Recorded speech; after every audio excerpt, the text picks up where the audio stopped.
We know that at least three Americans are being held in Iran right now. The retired FBI agent Robert Levinson, Amir Hekmati, a former U.S. Marine, and a Christian pastor, Saeed Abedini.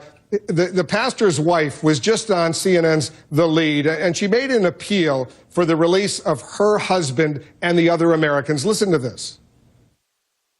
Expect them to speak out and say, we asked for his release, and this is horrible what has happened. He's not going to survive even few months in that prison. And this is Iran's continuous violation of human rights, and here's an American citizen who's being held there because he's a Christian, and he needs to be released immediately. So a lot of folks are asking, Tony, in exchange for the $6 or $7 billion they're about to get in relief on these sanctions, why weren't they included? Why are they still being held captive inside Iran? Well, first of all, I watched your report and I heard her, and it is very powerful. And the president has raised this. In fact, in his conversation with President Rouhani, when Rouhani was in New York for the UN General Assembly and they spoke on the phone, the only issue other than the nuclear file that the president raised was the three Americans who are in Iran. And he asked for Rouhani's assistance in freeing them and allowing them to return to the United States.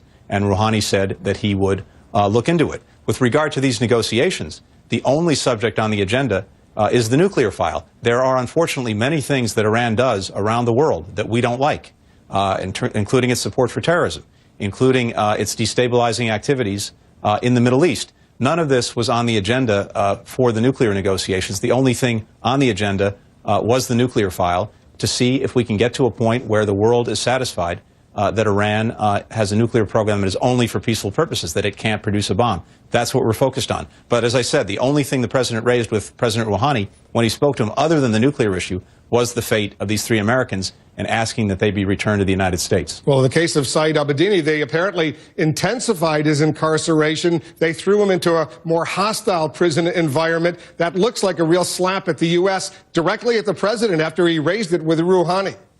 We've been repeatedly clear that we're calling on Iran to release them. The president's raised it. We will continue to raise it, and we hope to see them return home. We certainly do. All right, Tony Blinken from the White House, thanks very much for coming in. Thanks.